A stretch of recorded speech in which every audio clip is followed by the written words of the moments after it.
a gente vê muito o cenário do He-Man de forma masculinizada e sempre seguindo a famosa jornada do herói do Campbell, né? E a gente esperava que ia ver isso. Só que a jornada da Teela, ela, na verdade, você vê que teve uma certa pesquisa ali do Kevin Smith ali. Ela, na verdade, ela faz a jornada da heroína.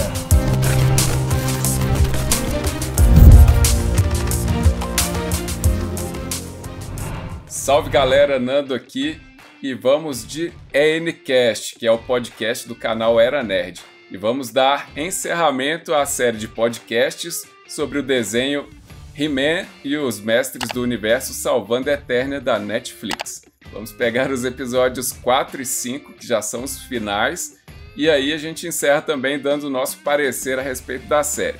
Hoje nós temos aqui um participante novo, indicando também a ampliação do nosso canal, que é o Washington, um grande amigo meu de Sete Lagoas.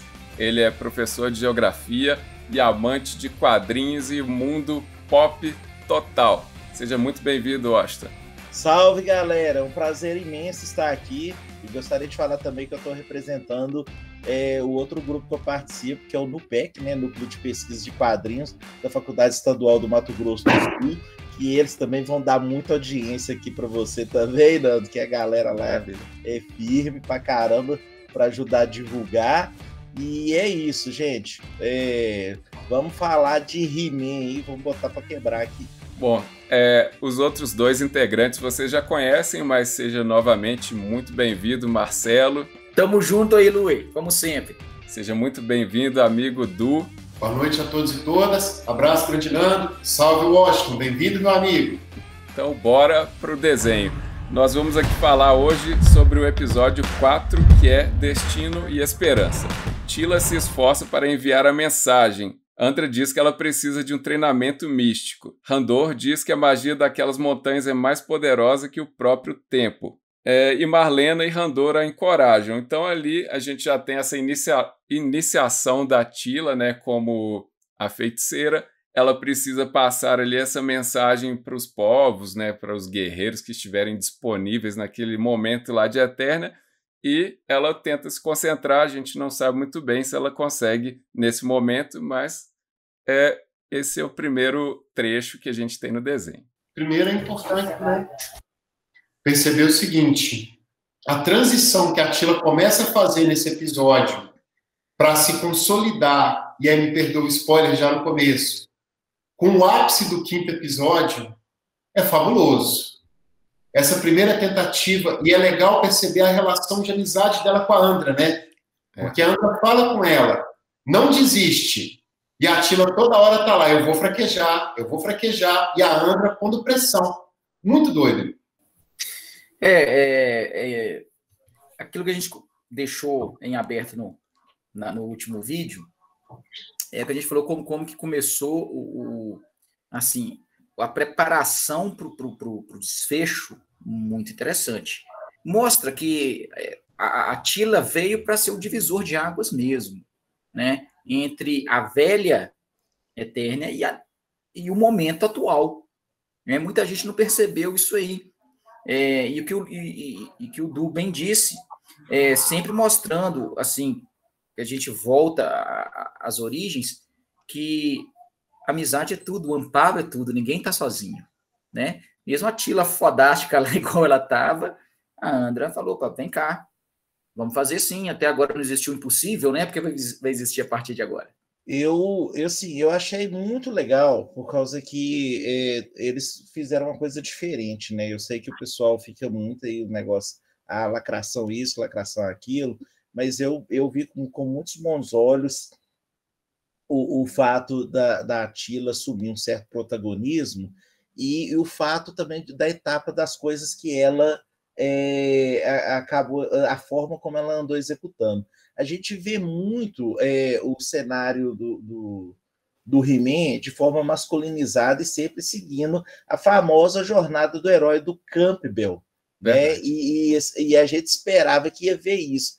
Só que a jornada da Teela, ela, na verdade, você vê que teve uma certa pesquisa ali do Kevin Smith ali. Ela, na verdade, ela faz a jornada da heroína, que é baseada numa outra pesquisadora de mitos muito incrível, que fala exatamente da jornada da heroína, que é a Maureen Murdoch. Vocês podem pesquisar isso aí, é muito sensacional isso aí, e você pode olhar que ela completa isso, porque tem uma coisa da jornada da heroína, colocar a heroína como ela, no final, ela frustrada, por causa que ela não conseguiu aquilo que o homem alcançou. E, no caso, a Tila, ela vai ao caminho do seu auge e do seu, assim, da sua libertação, tanto mental, espiritual, assim, ela começa a seguir esses caminhos. E isso é meio, eu não estou falando que é igual, não, mas lembra muito a jornada que George Pérez fez com a Mulher Maravilha no final dos anos 80, né? Não foi tão grandioso quanto a Mulher Maravilha, verdade seja dita, mas eu acho que ele pensou um pouquinho nisso também, né? Eu assimilei um pouco por causa que eu pensei nisso da jornada da heroína. Adam está conversando com o Esqueleto, né? Porque o Esqueleto apareceu, só para recapitular, no fim do episódio anterior, ele aparece lá no Porto Pavor para poder pedir ajuda lá pro povo, né? Para Adam, no caso. Aí Esqueleto diz que Maligna quer destruir a existência quando o ápice celeste for atingido. E Esqueleto ele pede ajuda de Adam para derrotar, só que a ideia dele é que ele se transforme naquele He-Man selvagem para resolver o problema. E Adam fala, gente, isso aí não vai acontecer de novo, não. Não vai rolar mesmo, era loucura. Gente, o esqueleto sendo esqueleto. Eu falei isso, acho que em todos os vídeos, né?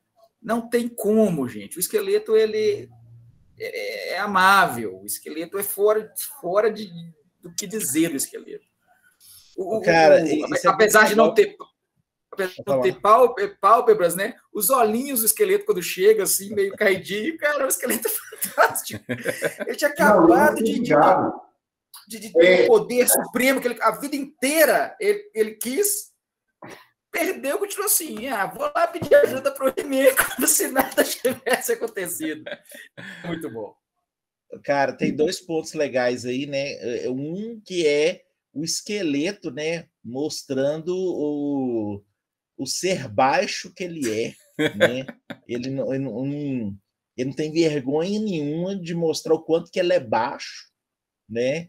E raso, e está disposto a qualquer coisa para conseguir o que ele quer, até se aliar a quem ela acabou de derrotar e depois ser derrotado, né? E um ponto curioso que muita gente um pouco comenta, né? Foi a libertação da Maligna, né, cara?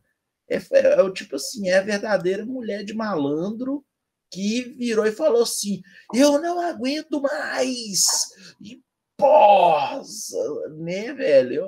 Eu vou te dizer que é engraçado, porque o esqueleto em falar com Ada era uma pedra que era super cantada. Mas mesmo assim, eu duvido que qualquer pessoa que está discutindo com a gente, que está acompanhando, não fez aquela cara de nó. O esqueleto entrou ali, todo mundo sabia disso. Você pode ser chato e falar assim, não, eu já sabia, aquilo ficou na cara. Mas se você cresceu vendo esse desenho, quando o esqueleto entrou, você fez, mesmo sabendo, você já sabia, mas você fez, esqueleto. Não, e tipo assim, né? Uma das coisas, primeiro além da libertação dela, né? O quanto que ela ficou frustrada, né? Quando ela percebeu a obsessão que ele tinha, né, cara? Tipo assim, pô, você já tem o poder, você pode fazer o que quiser, vai conquistar a galáxia, mas não, ele tá ali. Tá vidrada. Ali, né? Esse é um cara de objetivo. Esqueleto. É o verdadeiro. É o verdadeiro. Tem um amigo meu que gosta de vocês não conheceram ele, não, né? Ele teve no meu casamento, né? Ele fala umas coisas tão cabulosas, velho. Tipo assim, você mostra a praia, a piscina, o lago mais lindo do mundo pro porco. Mas se ele vê o lamaçal, ele tá na lama. O esqueleto é a mesma coisa. Verdade. Ó, Maligna tem uma visão de uma serpente que mata um bode e depois é levada aos céus por uma águia que é atacada em pleno voo e cai. Ela só enxerga o horror e a dor do universo. O Homem-Fera faz ali algumas perguntas para ela, mas ela se enfurece e é interrompida pela trombeta real e a chegada de Esqueleto com Adam já no castelo de Grayskull. Vocês pararam para ver quanto que essa visão dela é uma coisa mitológica? Não, e além do... Para onde isso pode levar? Não, e fica aberto a interpretações. Você viu que isso fica bem claro lá no final, né? Então, imagine assim, o bode, o cetro do esqueleto, né? Tem aquela caveira, assim, tô falando da primeira impressão. A águia é Zoar, né? Que é aquele... A gente não sabe se é uma entidade ainda, não foi explicado se realmente é um manto que as pessoas têm, se é possuído, como é que funciona. E a serpente é o povo lá, é Sete que eles chamam, né? Eu não me lembro bem. No último episódio da série original. Dos Snake Man? Acho que é Sete o deus deles. Mas isso que a gente assim, consegue entender, mas o tanto de possibilidades que isso abre, né? Não, e é o que eu falei. Como é um negócio que fica aberto à interpretação, né? A própria Maligna, ela interpreta do jeito que ela quer e não, às vezes, do jeito que para ser interpretado, né? Eu acho que isso aqui é uma coisa que o Kevin Smith colocou uma falha no personagem que ele pôs que poderia ser uma falha nossa. Sim. Sim. Até um adendo aqui, no livro O Monge e o Executivo fala o seguinte, que a gente não vê o mundo como ele é, mas como nós somos. Então, fica aí essa visão da Maligna, né? Foi exatamente o que aconteceu com a Maligna. E tem uma brincadeira que é importante, né? Porque, novamente, daquele debate que a gente teve, o poder se expressa em cada um de um jeito. Isso. O poder se expressa em cada um de um jeito. O esqueleto ficou de uma forma, o Adam fica de outra, e a Maligna adotou um outro caminho totalmente diferente dos dois. Isso foi espetacular. Foi. Porque assim você pega a ideia do poder e foge daquela amarra de ficou grande e forte só. Isso. E assim, só completando muito, você reparou como que o He-Man recebeu os poderes parece com o efeito do super soldado no Capitão América? Porque pensa bem, o soro do super soldado, o criador dele, ele não queria dar o soro para qualquer um, porque o efeito do soro ia deixar ele um ser humano muito mais poderoso, potente. Mas a grande questão é que se ele é uma pessoa boa, ele fica melhor ainda, né? Ele sabia disso. Os poderes de Grayskull agem do mesmo jeito. Se você é uma pessoa boa, o potencial de você se tornar algo melhor é absurdo. E se você for mal, se você for ganancioso, se você for qualquer tipo de oso que tiver aí, é a mesma coisa. Ele amplia aquilo que você é. Verdade. É fato. Agora, depois que a gente teve essa ideia do que é o poder, né? Dá para achar menos problemático a She-Ra falar de espada para laço e laçar um meteoro, né? Com certeza. Então, poxa, totalmente. Ela não precisava nem ter transformado a espada. É só falado, cai bem meteoro. O meteoro viria para a mão dela. Então já não está tão exagerado, mas assim, a espada de She-Ra. Mas é engraçado como a gente pode brincar isso, né? Quando se amarra uma boa história, que foi o que aconteceu, quando se amarra uma boa história, você olha para aquilo que aconteceu no passado e consegue justificar. É verdade. E consegue dizer, opa, agora isso não é tão ruim. Porque se eu pegar a lógica que foi construída agora, isso está explicado. Teela e Andra entram no castelo de Grayskull pelos esgotos e enfrentam o Spycor. Aqui é uma coisa interessante a gente pensar que no castelo original, né, no desenho de 1982, não tinha essa questão de esgoto, né? A gente só tinha a ponte levadiça e você não tinha outro acesso praticamente, né? Era só basicamente pela ponte. Mas ali eles expandiram, né, esse universo e lá elas encontram então Sparkor, que também é um personagem que aparecia bastante, né, no desenho clássico. Sim.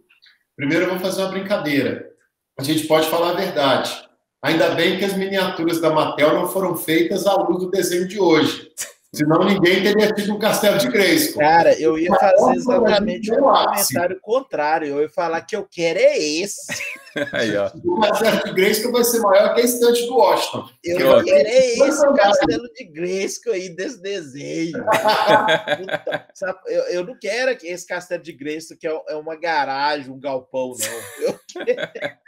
Eu quero. E esse aí, o esgoto é cheiroso, tem um cristal poderoso lá dentro.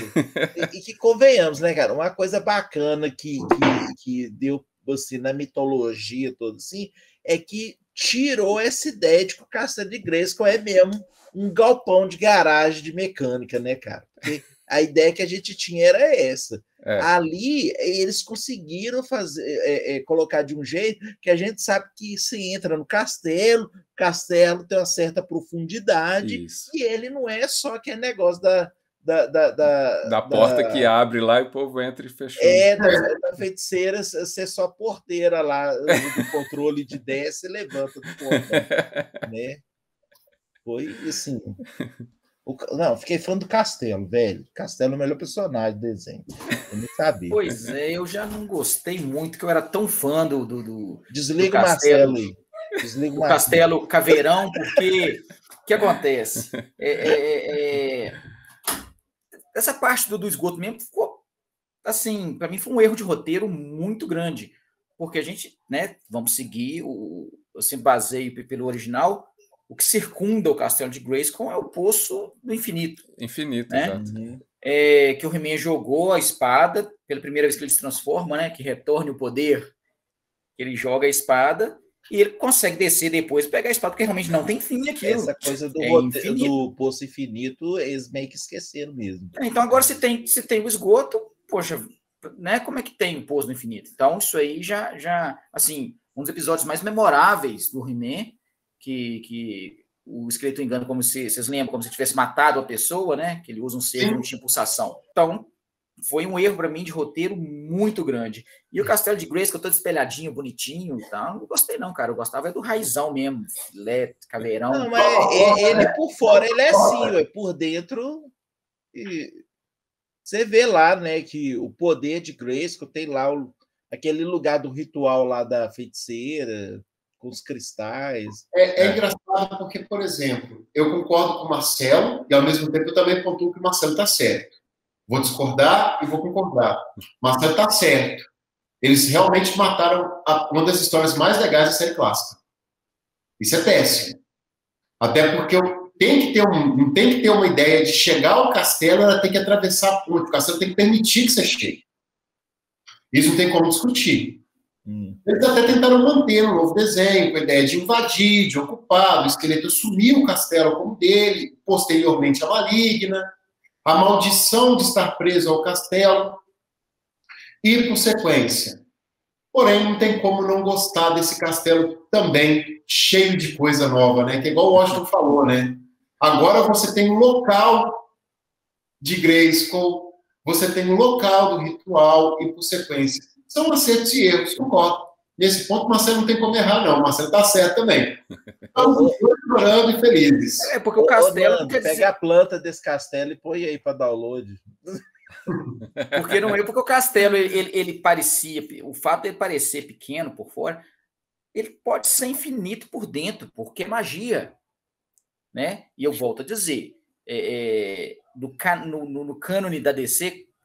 O Eternia é o início da magia de todo o universo. Me incomodou esse fato. Quando acontecem esses erros, eu sei que nada é perfeito, mas quando acontecem esses erros assim, é um erro que se tivesse um fã ser um consultor, não teria acontecido. Não é tipo muita gente, não. Se pagar para nerdaiada, não. Se tivesse um fã de verdade da série, não teria acontecido isso. Vocês arrumariam uma outra forma de entrar. O Marcelo, mas nesse caso, assim, nem é contrapondo você, não, mas observando os fatos, que o que deve ter acontecido é o seguinte: o Kevin Smith, ele é fã. Eu acho que ele mudou de propósito mesmo, porque ele quis. Entendeu? Foi. Né? Eu acho. Para mim, concordo com o Washington. Para mim, essa mudança é uma mudança proposital. Foi falar, vamos dar vida, vamos pegar aquilo que é só aquilo e vamos tentar ampliar. A brincadeira.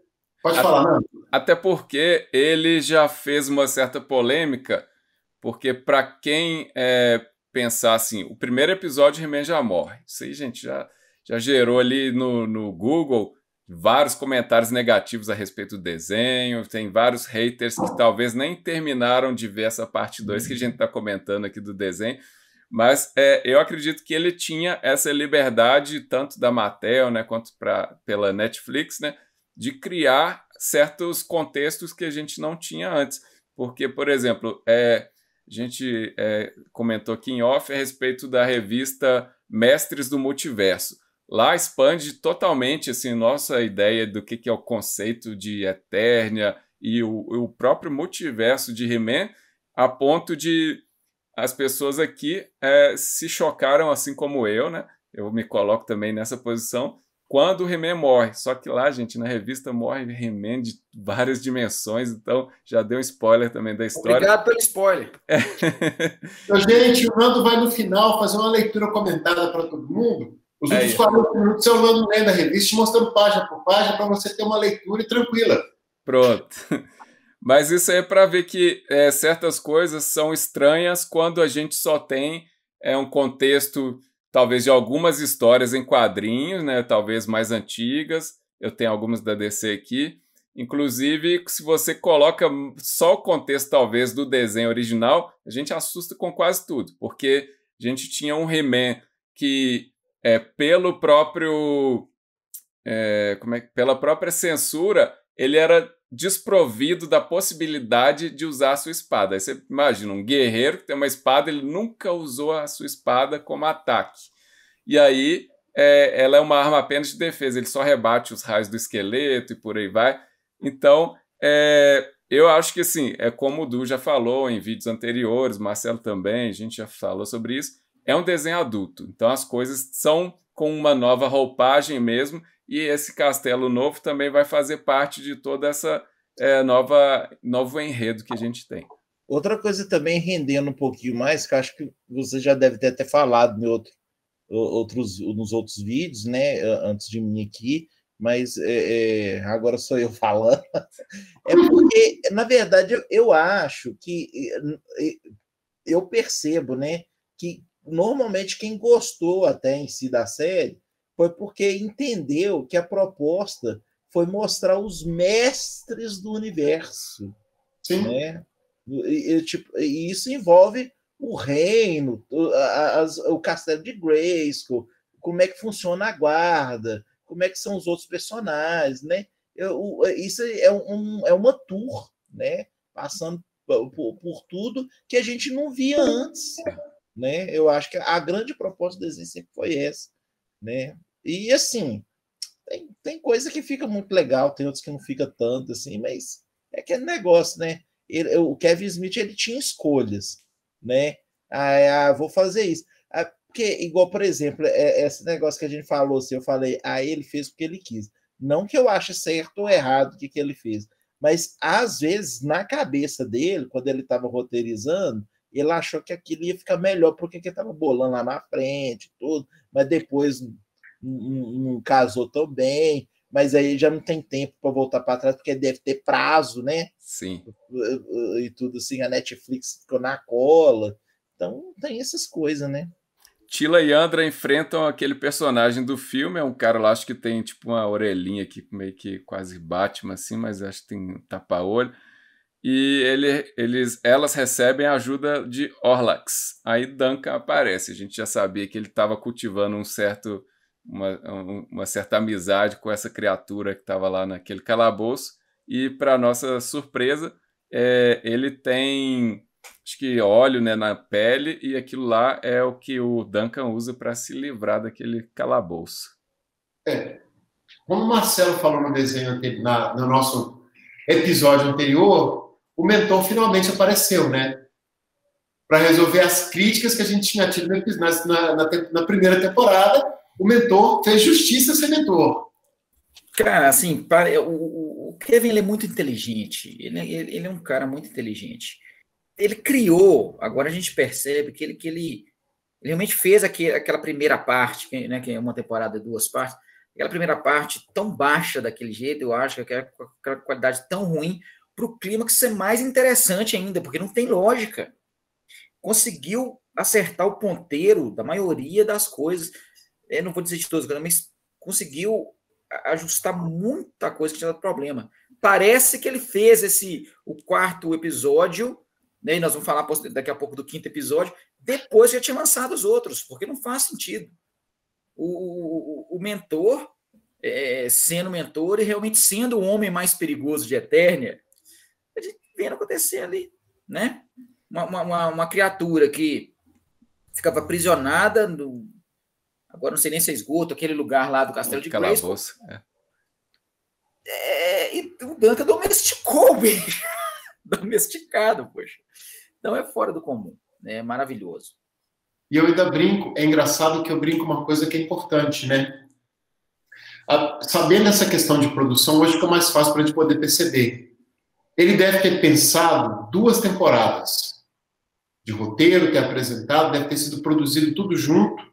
E aí, uma perspectiva de mercado nova do Netflix, que é adotada também pelos desenhos japoneses hoje, que é uma das fontes dessa animação, eles lançam o desenho partido, né? Eles não lançam a temporada completa. Se o desenho tem 24 episódios, eles lançam 12 e 12. Se o desenho tem 10 episódios, eles lançam 5 e 5.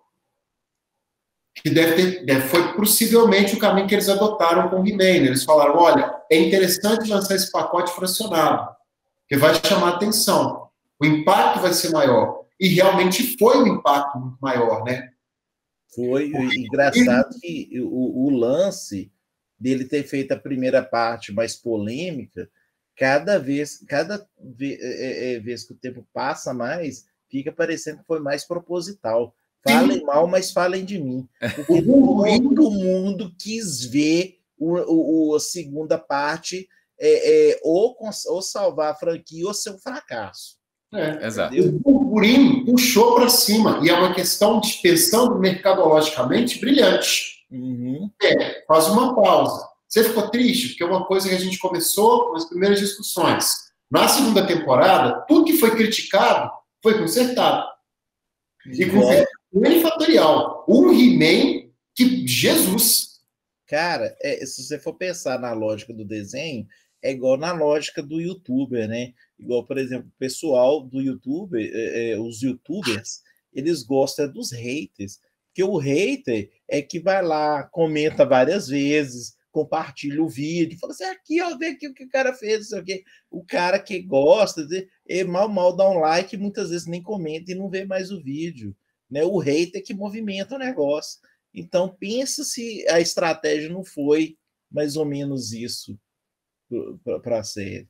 Não, eu acho o seguinte, eu acho diferente. Eu acho que ele, como a gente conversou, como foi a minha visão? Eu falei, eu espero ver a obra inteira para a gente avaliar isso aí, se prestou ou não. Mas a gente fechou com expectativas, e tanto é que tem coisas que a gente comentou aí também em vídeos passados que se concretizaram para nossa alegria. E está aí registrado no nosso canal também. Mas nesse sentido, o Washington e demais amigos, o que eu vejo?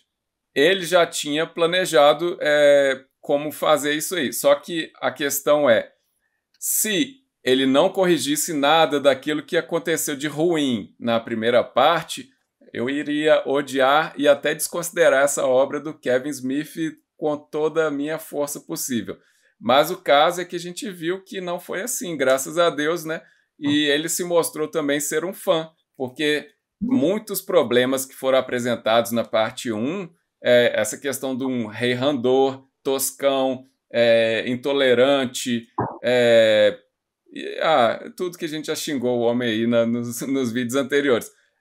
ele se torna agora alguém que reconhece seus defeitos, reconhece, sabe também amparar novas pessoas que se aproximam de seu reino. No caso de Andra, ela já foi ali acolhida no Porto Pavor como uma, acho que é capitã, né, da guarda. Ela está assumindo inclusive o posto de Tila.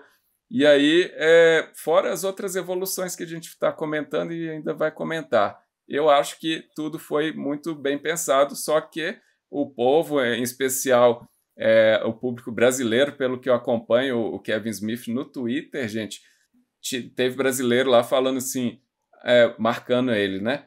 Esse mongoloide que fez o desenho do He-Man, gente. Acho assim, vamos colocar aqui os pingos nos is. Eu acho que a comunidade brasileira, nesse ponto aí, perde todo o respeito, cara, porque você nunca critica uma obra de alguém xingando. Você pode criticar a obra, mas não criticar a pessoa. Aí é diferente. Nesse sentido, a pessoa coloca o Kevin Smith num patamar, muito chucro e desrespeitoso. Porque uma coisa é você falar assim, cara, eu não gosto do He-Man do Dolph Lundgren. Beleza, você está xingando o diretor? Eu não vi ninguém praticamente xingar. Agora, como a gente tem assim também mais esclarecimento, as pessoas começam a atribuir talvez a responsabilidade a quem é devida. Porém, é o que a gente falou. Ou você assiste a obra toda e avalia, ou então vai ser uma avaliação inválida. E não verídica, cara, porque uma vez assim, se falar, eu li esse livro, eu não gostei por tal coisa. Você leu o livro. Aí está o critério para se avaliar uma coisa. Você assistiu a série toda? Não assisti, mas a primeira parte para mim já não foi suficiente. Então, nesse caso, essa avaliação da pessoa está incorreta. Porque como a gente já falou aqui em episódios anteriores sobre esses comparativos com o Senhor dos Anéis, a gente sabe muito bem que nós somos aqui os 4 fãs de Senhor dos Anéis incontestáveis. Mas se a gente falar com olhos analíticos, se falar, gente, o primeiro livro é legal?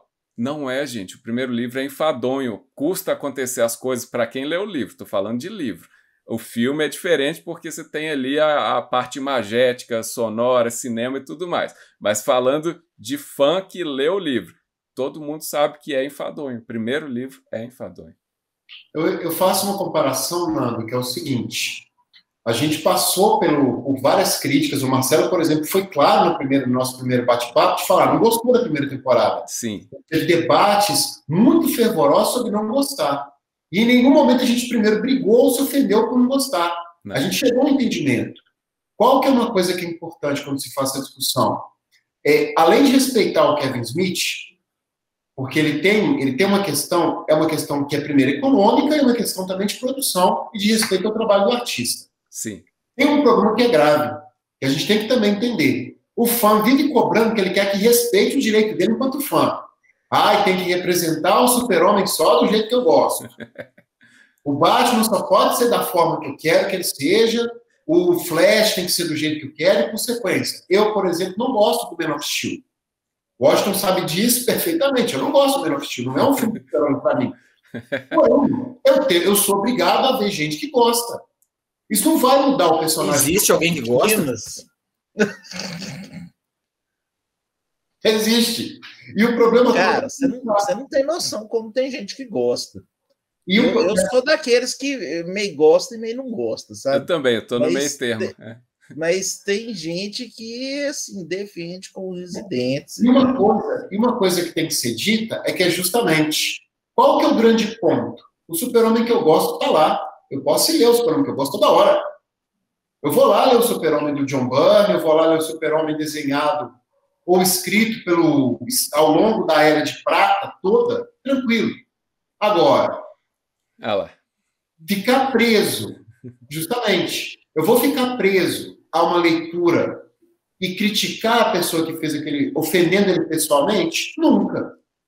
Eu simplesmente vou dizer, essa parte não serve, não vou seguir. Mas a galera leva isso muito ao extremismo, né, não? Infelizmente. Até porque o extremismo, se a gente for parar a pensar, é uma perda de tempo do cão, né, cara? Você tá muito ocupado, né? Até por... O tempo todo, para ficar escrevendo no Twitter, xingando o Kevin Smith, você tá muito à toa. Não tem nada no stream para você assistir, não. Não, e outra coisa, gente, é igual o Washington falou. Você pensa bem, você tá brigando por causa de ficção, cara? Acho que tem alguma coisa errada aí, jovem. Principalmente isso, né, cara? Tá brigando por causa de coisas que nem existem. Ué, então a coisa tá mais complicada. Isso aí Por que não vai brigar lá por causa que o brasileiro tá passando fome? Vai lá. Apesar que você merece um soco por falar dos livros do Senhor dos Anéis, vamos deixar passar. Bora. No final, na leitura comentada do He-Man que o Nando vai fazer para todo mundo. Boa! Você fica aí também a revista na cara dele em tempo real. Amanhã ele vai fazer a leitura pra gente Ao vivo. do primeiro livro dos Seus Anéis. Eu só saio daqui se você me falar como é que aquela revista acaba. Aí o Marcelo quer ler ainda, então. Panther e Pacato estão atacando Maligna e Maligna torna Panther em pedra e ele cai quebrando. Essa cena aí acho assim, dramática. A gente tem várias cenas dramáticas nesse desenho, mas essa aí, para mim, ela também tem um peso elevado, não por gostar do Panther em si, mas para a gente ver a seriedade e a amplitude do poder da Maligna. Um bicho que convivia com ela só desde quando a gente via todos os desenhos lá na época da Xuxa, do show da Xuxa. Aí ela pega esse bicho, torna pedra e quebra, assim, irrelevante. Ela não tinha feição nenhuma, né? Não é possível. Era um gatinho. Mas é engraçado que esse recorte, isso fica claro quando a gente pensa a relação dela com o Homem-Fera. Ela tem uma relação muito próximo do que ela sofre como esqueleto, como Homem-Fera. Ela também é ruim com ele, ela também é dura, ela não o leva a sério, porque ele em vários momentos tenta conduzir ela para um outro caminho. E ela não o escuta. Não. Quando ela diz, você vai virar o meu gato, você vai virar o meu gato. Isso. Aquilo é muito perverso. Pô, aquilo é muito ruim, velho. E o coitado do Homem-Fera tá lá, sofrendo com aquilo. Na verdade, eu estava num treinamento com a minha equipe ontem e eu falei essa frase e ela cabe aqui hoje. A gente estava conversando sobre aquela história que as pessoas falam. Você quer conhecer uma pessoa, dá dinheiro para ela. Não é dinheiro, na verdade. Né? As pessoas, elas falam mal. Na realidade, o poder. E a verdade é que o poder ele não muda ninguém. A gente sabe disso. O poder nunca mudou ninguém. O poder ele potencializa o que a pessoa é. Né? Isso em qualquer tipo, tanto na vida real quanto na ficção. O poder potencializa o que é a pessoa. Mas tem um adendo, só para te falar. Quando a gente, mencionando de novo o Senhor dos Anéis, quando a Galadriel é tentada a se tornar a senhora ali, soberana, com o Anel 1, ela é tentada, ela resiste, porque ela entende que com aquele anel ela se tornaria algo muito pior. Mas aí, assim, isso aí a gente está falando de ficção. Mas, de fato, o poder traz muitas provações para a gente. Então, o que aconteceu com a Maligna? Depois que a gente vê aquela história, para mim, maravilhosa, da Maligna sendo escorraçada, da Maligna sendo maltratada, da Maligna sendo tratada como um rato em Eternia, quando ela tem o poder, o que é a primeira coisa que ela faz? Eu vou tocar o terror. Sou eu agora. Agora é a minha vez de brilhar. Então, né, aconselho para ela aí terapia pesada, porque não adianta. Tem até vou citar Marvel aí. Achei que ia passar direto, eu vou ter que citar, não tem jeito, tem que citar Marvel. Tem uma história, o que aconteceria se, né, que o Doutor Destino, ele pega o poder, ele consegue pega o poder supremo, que é o nulificador total, mata o Galactus e ele consome todo o poder do Galactus. E ele fica super poderoso. Aí o Reed pergunta para ele, fala assim, tá, e agora? E agora? Ele some. Eu acho interessante isso. Ele some, porque ele é uma das maiores mentes do universo. Ele simplesmente some. Não tem mais o que fazer. Você conseguiu o poder máximo. O que você vai fazer? Né? A Maligna chegou naquele ponto. Eu tenho poder máximo. Agora eu vou mostrar para essa galera. É uma bicha muito recalcada, cara, que agora eles vão ver o que vai acontecer. Ela respondeu. Isso que ela fez. Oi? Por isso que eu falei, ela respondeu no gato, no pântano, o que ela fazia já com o Homem-Fera. Ela potencializou aquela ação. Então ela só deu a dica assim, olha, não vem que eu não tô para brincadeira, né? E vilã é verdade, viu? Vilã é de verdade. Porque vilã de verdade faz coisas que você fala, não, ela fez isso mesmo. É aquele lance. O Marcelo falou um negócio até legal aí, né, cara? Que o Esqueleto, ele ficou assim, né? Quando ele conseguiu poder, eu acho que a obsessão dele talvez tenha sido tão potencializada e projetada. Eu quero ver o He-Man, eu quero não sei o que o He-Man, porque ele praticamente já não sabia mais o que ele fazia, né?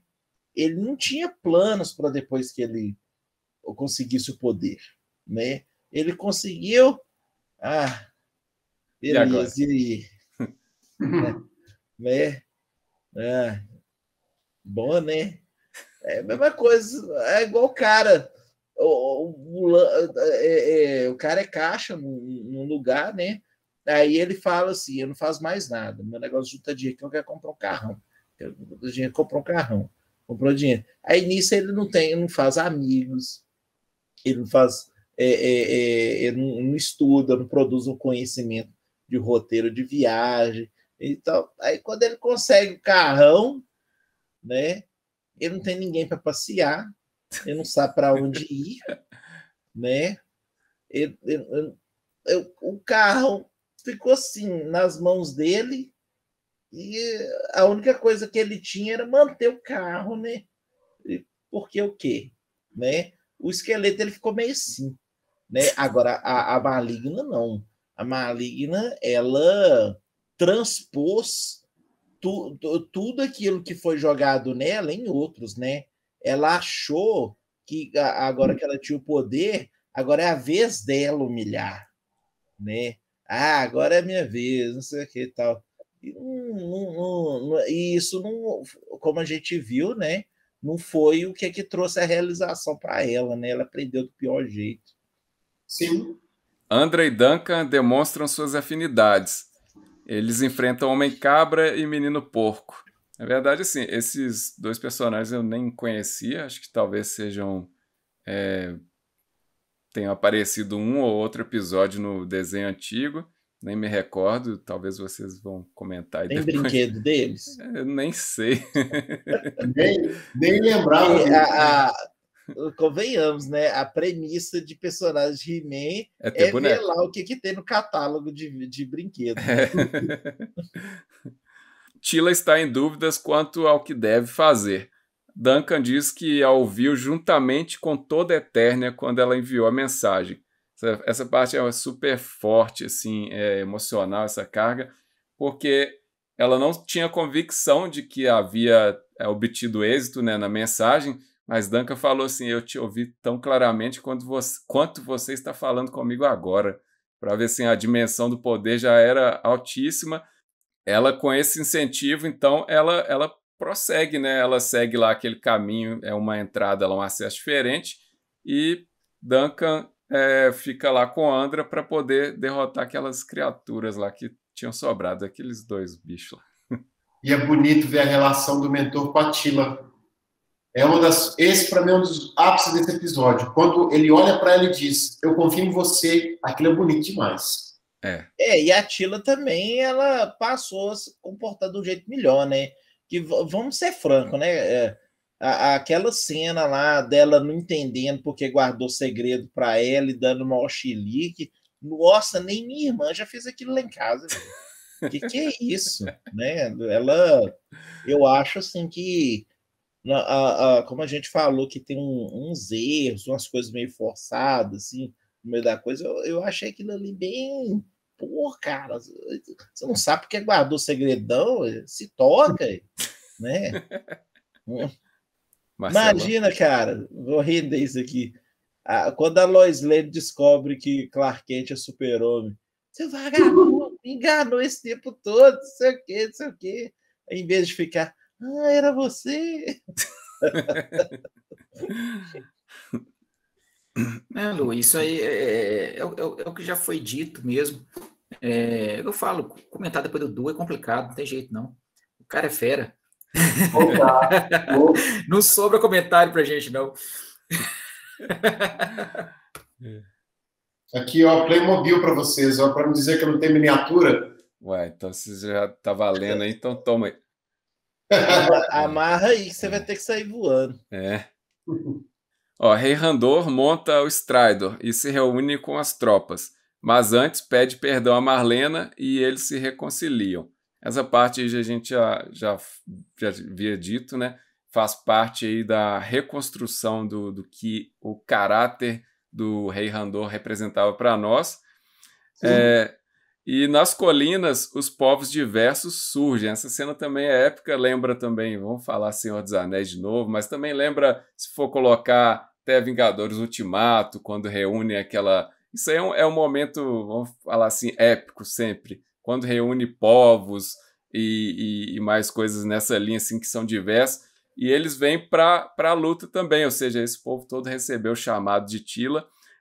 Eternos, aquaticanos, tem o povo abelhão, tem Stratos e os seus respectivos povos. Isso aí, assim, foi um fanservice bruto também, porque a gente sempre, assim... Eu lembro que vários episódios do desenho clássico a gente tinha esse povo do Stratos aparecendo, tinha aquela loirinha também que era a esposa dele, o abelhão com o seu povo também, então foi muito bom. E aqui, inclusive, os aquaticanos, cara, você pensar assim, pô, a Maligna chegou a um nível tão hardcore que até o povo do aquático se uniu para meter pancada lá geral. Ela matou o Pantro. Ela dominou o Homem-Fera. Já era sinal de que tinha que acontecer alguma coisa. A gente nem falou de Pretérnia. A gente está preocupado com o que aconteceu com o gato. Mas é interessante porque é um momento, pelo que você falou, toda a obra, esse momento ele é batido, a gente sabe que vai acontecer, mas quando acontece é tão legal, né? É tão emocionante quando a gente vê, porque no fundo isso remete a gente a vontade que todo mundo tem, que todo mundo esteja junto, né? Não importa como que são as pessoas, que todos estejam juntos. Eu gosto dessa parte, quando começa essa guerra lá em frente ao Castelo de Gleis, todo mundo chega, é por causa que essa parte, não sei se vocês perceberam isso, vocês lembram que as primeiras imagens, pôsteres de divulgação do Masters of the Universe é exatamente essa guerra ali. Na essa frente. Imagem, para mim, foi uma alusão a esses pôsteres clássicos do Mestres do Universo, né? Lá dos final dos anos 70, quando começou mesmo a linha He-Man, que eles desenharam o pôster para depois começar a se virar, lançar os personagens e tudo assim. Aquilo ali é exatamente esses pôsteres promocionais do início, cara. Muito bom. Ó, Tila chega ao poço e encontra a feiticeira em forma espiritual. Zoar diz que ela deve se desapegar de todos que amam para poder assumir, né, o poder de sua vocação. Zoar diz que o elo entre as duas é inquebrável e sempre estiveram juntas. E também diz que deve viver um isolamento ao assumir o papel de feiticeira. Isso aqui, assim, é um momento de esclarecimento, né, para ela que é filha, ela já tinha entendido ali que era a feiticeira sua mãe. E então ela fala o seguinte, que em nenhum momento ela esteve só, porque ela tinha esse poder aí de um elo até mágico e emocional, né, ao mesmo tempo, entre as duas, que a feiticeira, né, estava presente na vida da Tila a cada segundo, praticamente. Não, e aquela parte que explica assim, poxa, como que a mãe, né, que muitas pessoas falam, como que a mãe entregou o bebê só para ser guardiã do poder que existe no universo. Né? Então foi meio que uma passada de pano, assim, né? Olha, eu deixei você com o mentor, não vou nem falar que é o pai, né? Como é que a gente levantou aqui a situação, a gente, né, não tem nada que indica que é ele mesmo, mas foi uma passada de pano, assim, para esse mundo chato que nós estamos nele agora, do politicamente correto, né? Eu entendi dessa forma também, que, tipo assim, aí mata aqui a história, fala que sempre teve do lado e pronto. É algo que, para mim, assim, foi mais uma passada de pano mesmo. Eu acho que eu vejo na transição da Tila, né? Essa questão de continuar essa transição, dela ter se entendido com o mentor, depois entende com a mãe. Eu até vou fazer diferente. Eu vou pensar um pouquinho mais com o Marcelo. Nos Estados Unidos, que a gente tem que considerar que é um mercado feito para série, ter uma família destruída no desenho é muito pesado. Isso eles não iam deixar passar. Então ela vai lá e se reaproxima do pai, perdoa o pai, igual o Washington falou. Ela resolve o problema e perdoa o pai. O pai mostra para ela que confia nela de novo. E ela perdoa a mãe pelo que aconteceu. E a mãe ainda comprova, para poder ter feito esse perdão, um grande sacrifício, que ela entende como dela também. O sacrifício dela, cara, eu acho que tem uma leve inspiração, claro que não retrata igualzinho, né? É como se fosse aquele sacrifício medieval da pessoa que da figura da mulher, né? Que ela se entrega à religiosidade, né? A uma crença. E eu acho que é uma coisa que é muito presente também na China, né? Por exemplo, ela se entrega aquilo ali e vai viver para aquilo ali, né? Tem uma coisa disso. É até um pouco meio geisha esse negócio, né? Claro que não tem nada a ver. Eu só estou falando o ato de dedicação. Essa certo? Entrega. Que se a gente for olhar na cultura chinesa, tem muito mais desse lance da mulher viver para aquilo ali. E no ocidental, essa coisa mais entregue para a religiosidade, né? Ela se entregou aquilo ali porque os poderes de Grayskull é a crença deles, né? Ela se entregou para algo maior, né? Algo assim que ela acredita, né? É uma coisa assim, é bonito, né? É quase como uma pessoa se entregar para a vida de Buda, sabe?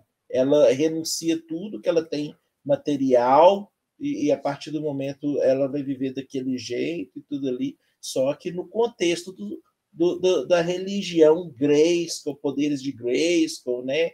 Aquela coisa toda ali. E que, óbvio, né?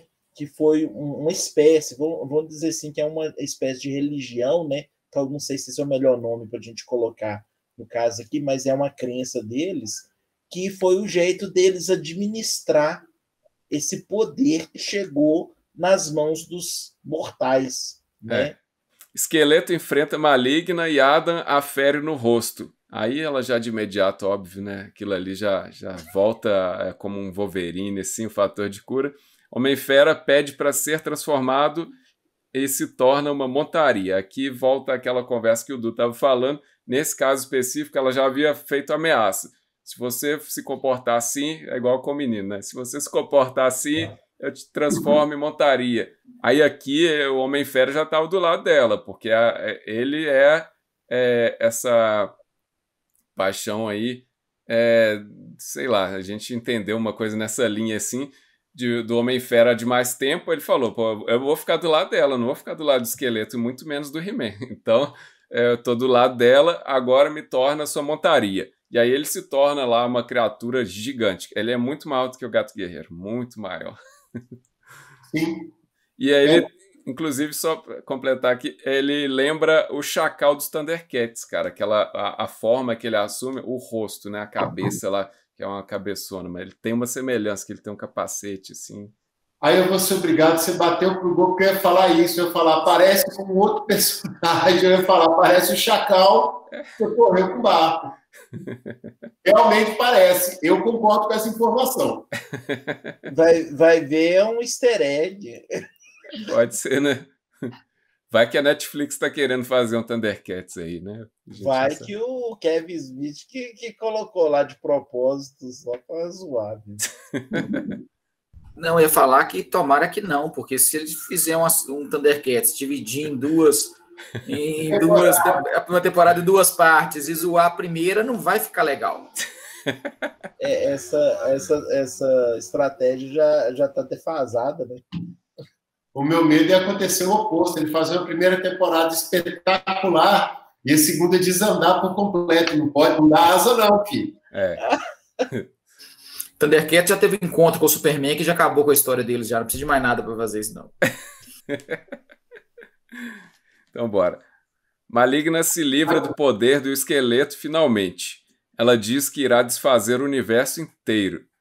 Maligna vê os exércitos chegando para a batalha e resolve deixar Adam e Esqueleto de lado por um tempo. Ela, tipo, assim, ela ignora e fala, esses dois aí, se eu estalar dedo aqui, vocês dois vão desintegrar. Mas deixa eu ver uma coisa mais interessante ali fora. Ela invoca feras das sombras para o seu exército, tem também o dragão e Fulgor, porque nada melhor, né, para representar aí esse exército das sombras do que o próprio Senhor do Medo lá daquele universo de Pretérnia. Não, como é que é? Do universo de Subeternia. Exatamente. Ela pensou assim, pá, aqui já não deu. E é interessante que realmente Maligna ela tinha essa ideia, né? Eu vou acabar com tudo. Aquele volta ele falou, eu não tô nem aí. Eu quero destruir porque a vida inteira me destruíram. Então, seria a questão da destruição do universo, né? Pura e simplesmente vingança nua e crua. Sim. Em momento nenhum ela deixou, ela quis passar outra ideia, falou, não, agora eu quero acabar com tudo e pronto. Não vai ter mais poder, não vai ter mais nada, não vai zera tudo, né? Então, assim, poucos vilões assim. Se eu for puxar a cabeça, eu até não me recordo, a não ser o fato que eu falei do Doutor Estranho, que realmente tem um objetivo e fala assim, eu quero acabar e pronto, que não vai ter mais nada. São poucos que a gente pode listar. Me recorda aí um pouco. Ela queria acabar com tudo mesmo ou ela queria acabar para recriar? Tudo. Não ia deixar nada. Aniquilar geral. É um dos grandes dilemas desse episódio.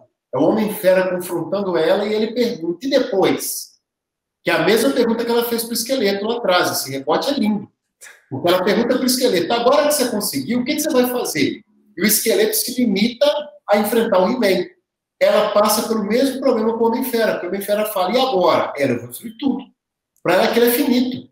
E eu ainda e aí eu vou ter que colocar um recorte. Vai fugir um pouquinho da cena, mas é importante dizer que um dublador brasileiro morreu, infelizmente, e quando ela traz o pessoal do Limbo para lutar com ela, é praticamente o último trabalho de dublagem dele.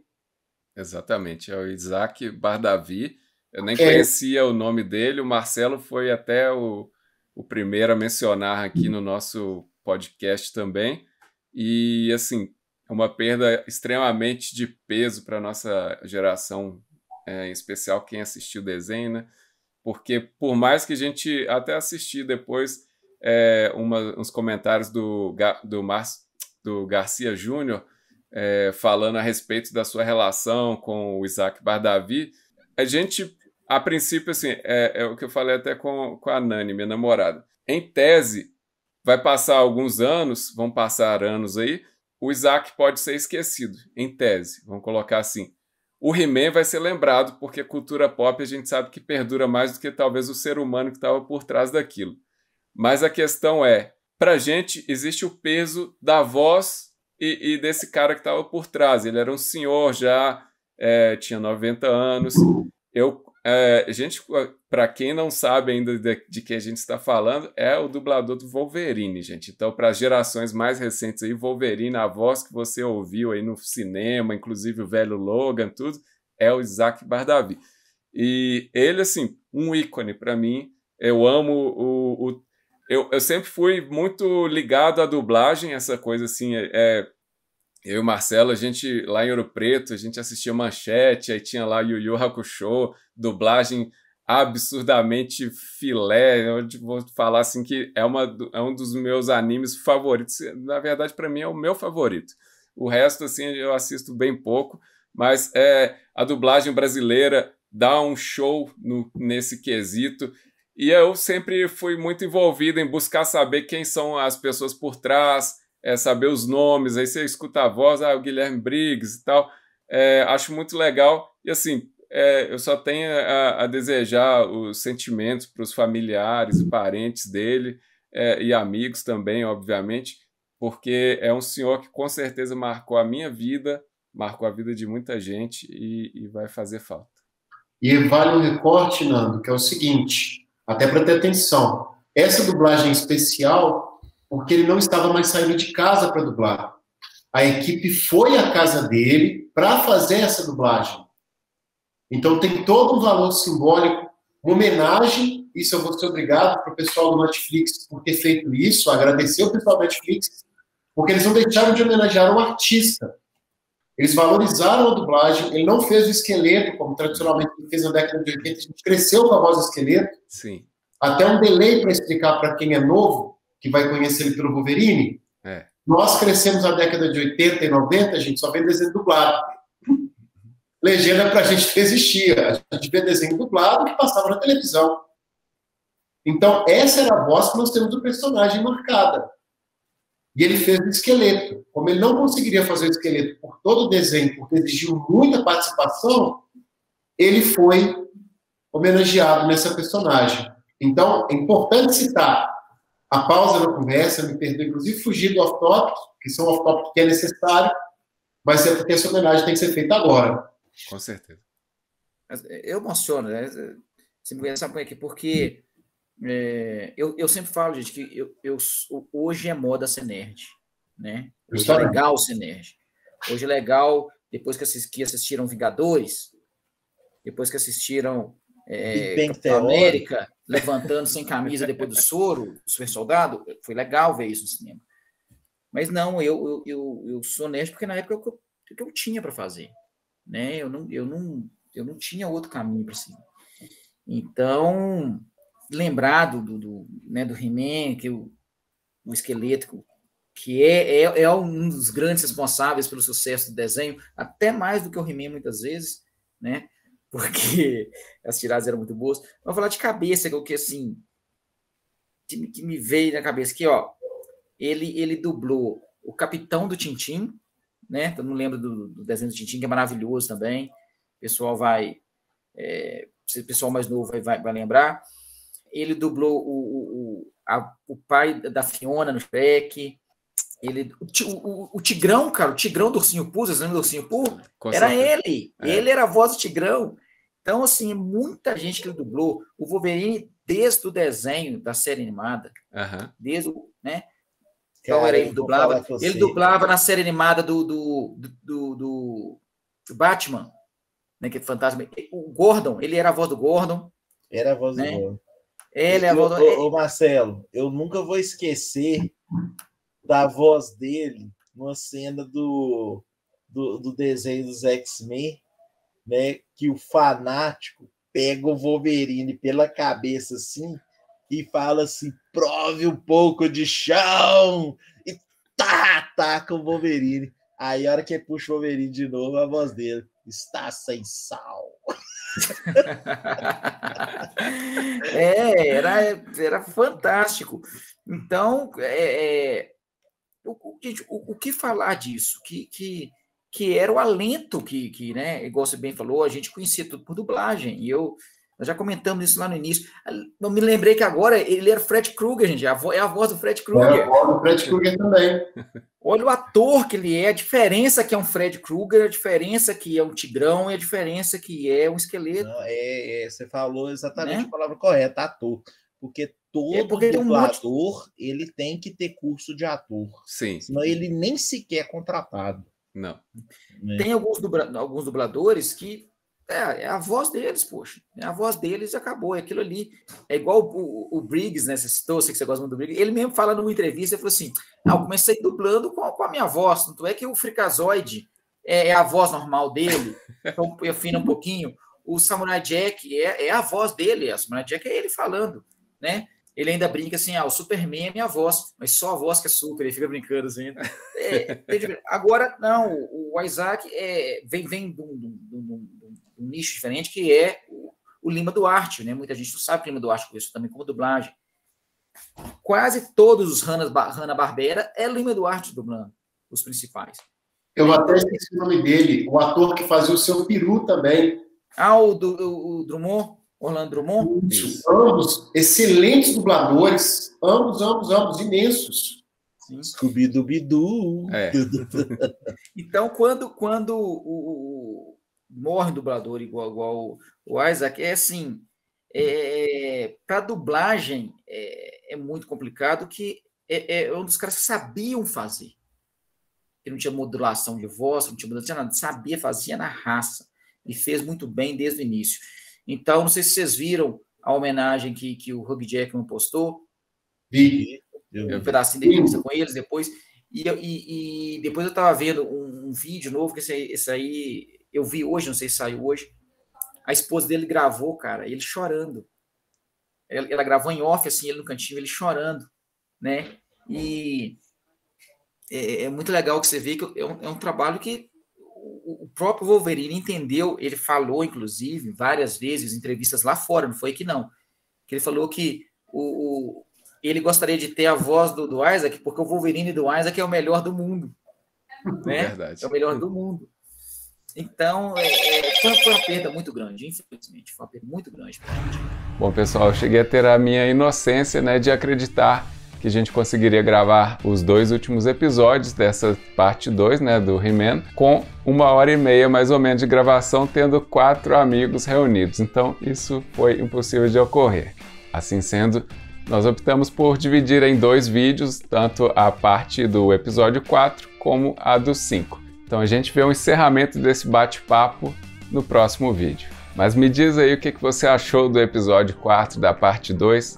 E se você gostou desse vídeo, deixe o seu like, se inscreva, ajude o canal a crescer. Eu fico por aqui, forte abraço e até a próxima.